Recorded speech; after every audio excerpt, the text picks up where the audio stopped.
Hello and welcome to another Tabletop Games Blog Saturday review. Feudal Japan is in turmoil.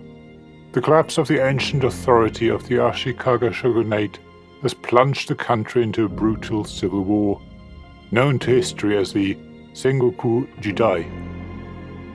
Clans clash in relentless struggles for power and prestige. Now it is your turn to enter this bloody conflict as a great warrior. This is Senjutsu Battle for Japan by Paul D. Allen and James Faulkner from Lucky Duck Games, with illustrations from Imad Awan and Raven White. I've always been fascinated by tabletop skirmish games. Moving little warriors around to engage in small fights or massive battles can be very comforting, as it takes me back to my childhood.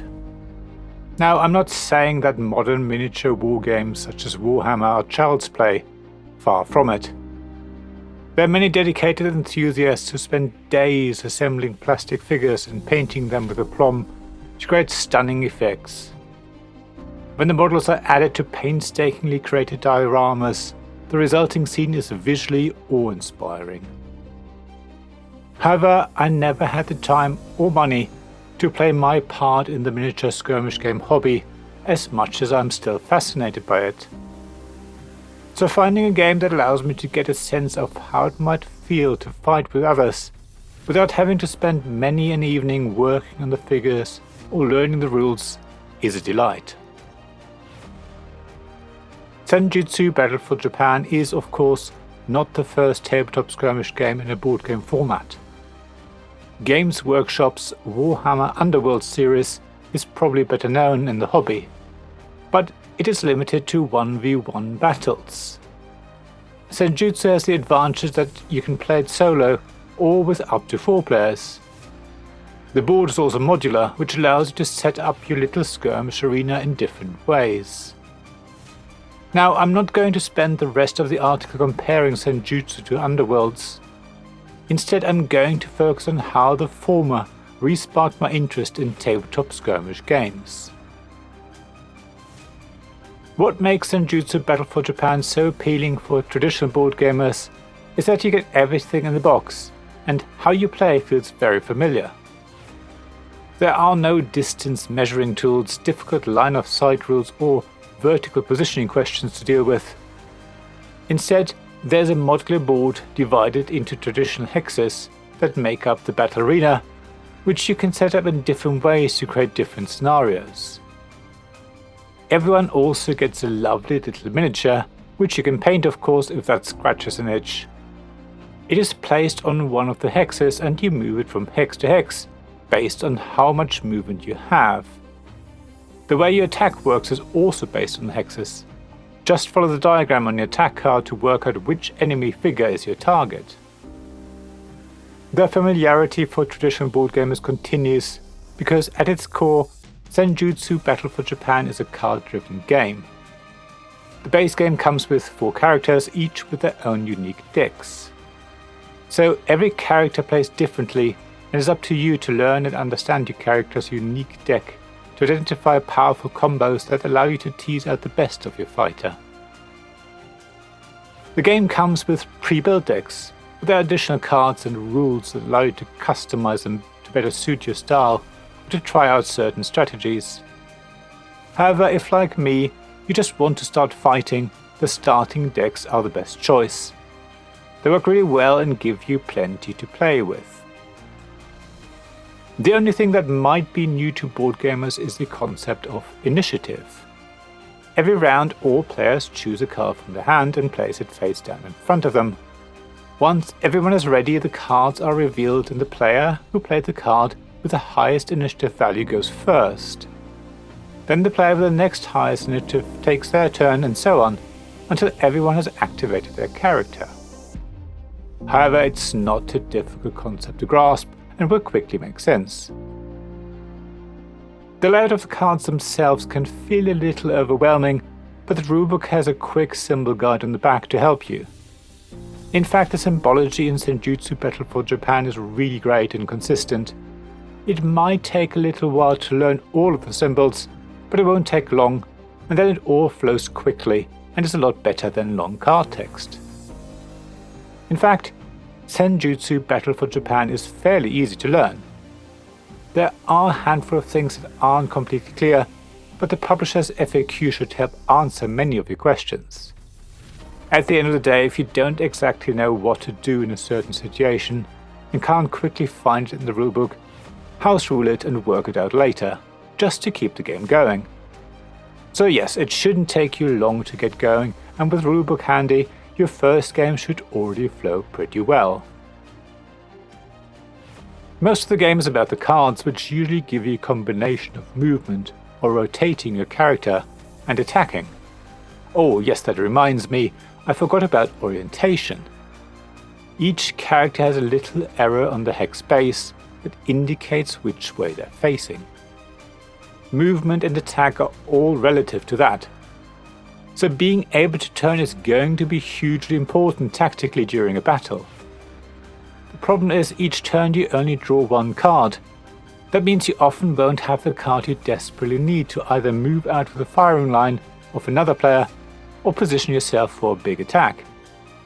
That may seem odd, but you have to imagine that Senjutsu Battle for Japan simulates a quick-fire sword fight between highly trained samurai. While a round can take a minute or two, they represent mere seconds in game time. So it makes sense that sometimes, when you don't have the right card, your character just stumbles forward directly into the path of another player and can't do anything about it. Other times, when you have the perfect card, you can pull off amazing attacks and wound several enemies in short succession. It might feel random, but it definitely isn't. It's all about hand management. You need to make sure you know your deck and carefully decide which card you play when. You need to give yourself options and not put yourself into a corner. Timing is hugely important in Senjutsu Battle for Japan. If you run out of the right cards, you can only pray that your opponents are distracted. There's one more thing that is vital in this game, your kame. It is basically the mental state your character is in, such as attacking, defensive, or even meditative. Many cards' actions depend on a specific kame state.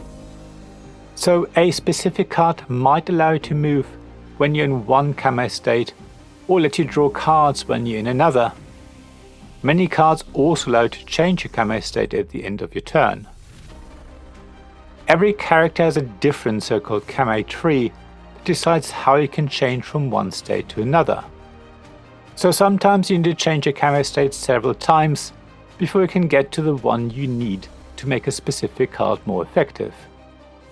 If you do it right, you will be able to play a card that takes advantage of your attacking state and deals a powerful blow to your enemies, but at the same time switching to your defensive state to retreat away from danger on your next turn.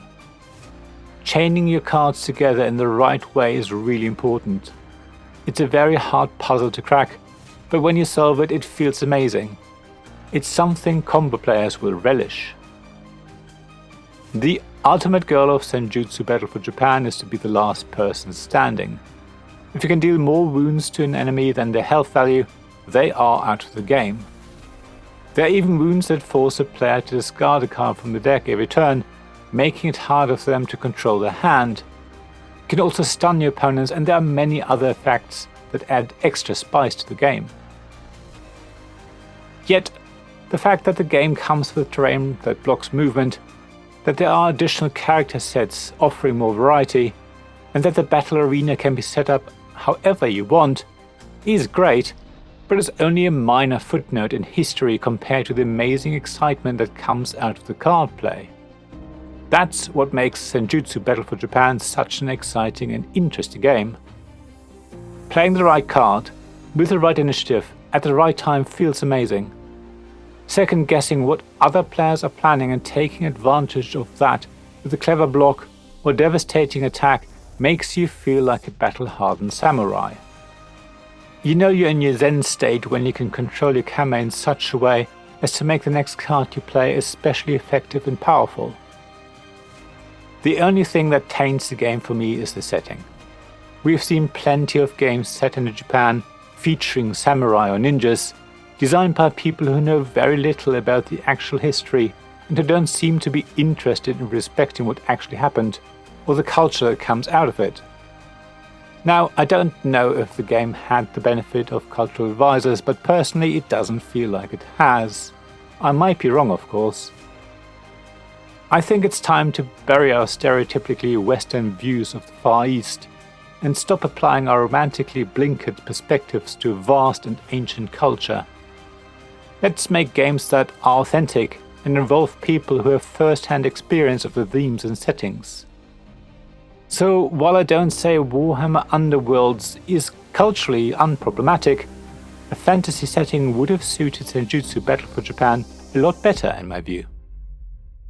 Thank you for listening to this Tabletop Games Blog's Saturday Review podcast. Please check the description below for links mentioned in this episode, as well as to the written version of this article on the blog. If you enjoyed this episode, please subscribe, give us some stars or leave a review. Please also tell your friends about me, and if you want to offer financial support, check out my Patreon and Ko-fi pages, links to which you'll find in the blog at tabletopgamesblog.com. So thank you again for listening, and I hope to see you again soon. This podcast was made possible by the generous help of my supporters. Royal Patron Sean Newman, Magic Champion John Risley, Castle Guards David Miller and James Naylor, Dice Masters Alex Bardi, Paul Grogan and Robin Kay, and Shining Lights Jacob Davis, Gavin Jones, Sarah Reed and Richard Simpson.